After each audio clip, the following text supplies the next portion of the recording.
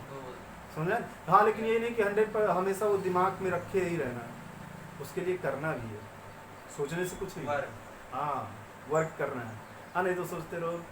Maximum लोग ये होते हैं ना कि जैसे जब फॉर्म भरने जाते हैं, अभी दरोगा का फॉर्म भरने गए, दरोगा एक मतलब नौकरी का है, तो दरोगा का फॉर्म भरने गए तो क्या होता है ना कि जिस दिन वो फॉर्म भरने जाते हैं उसी दिन उनके दिमाग में आ गया कि वो दरोगा बन गए, वो इस थाने में है, ऐसे आ रहे हैं, वो लोगों को जो है ऐसे डांट रहे हैं, अपना मुँह छाँट के चल रहे हैं, गाड़ी, पैसा, बंगला, ये वो सपनों में खो जाते हैं, है ना?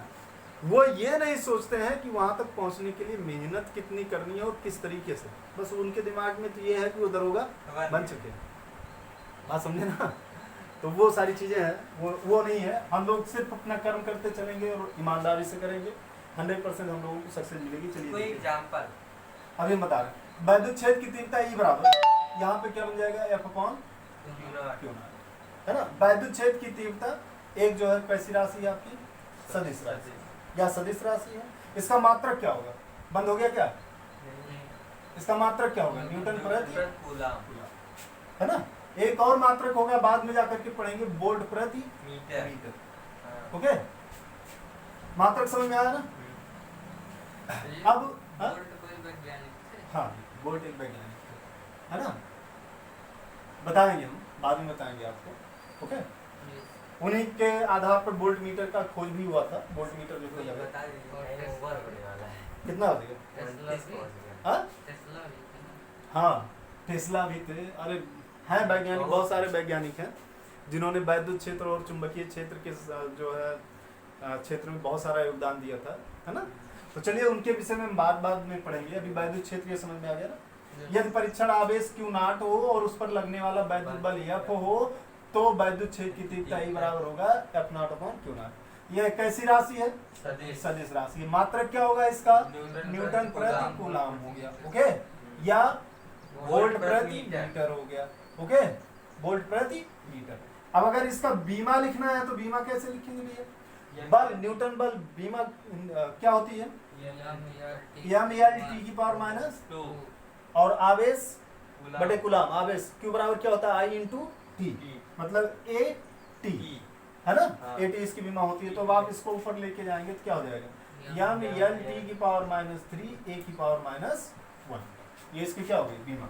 ए को ऊपर लेके जाएंगे माइनस हो जाएगा, टी को ऊपर लेके जाएंगे -1 -3 हो जाएगा। बात समझ में आ गई ना? ये हो गया वैद्युत क्षेत्र, है ना? आज की क्लास में सिर्फ इतना समझाएंगे, इतना बताएंगे। कल हम आप लोगों को बताएंगे वैद्युत क्षेत्र की तीव्रता कैसे निकाली जाती है। किसी बिंदु आवेश के कारण किसी क्या कहते हैं किसी बिंदु पर वैद्युत क्षेत्र की तीव्रता, ये हमारा टॉपिक रहेगा। इसके बाद वैद्युत द्विध्रुव है और वैद्युत द्विध्रुव के कारण वैद्युत क्षेत्र, और फिर ये लेसन समाप्त हो जाएगा। 1-2 दिन में ये लेसन समाप्त करके इस लेसन का हम लोग न्यूमेरिकल पढ़ेंगे। ओके, चलिए बंद करिए भाई। हाँ हाँ बस।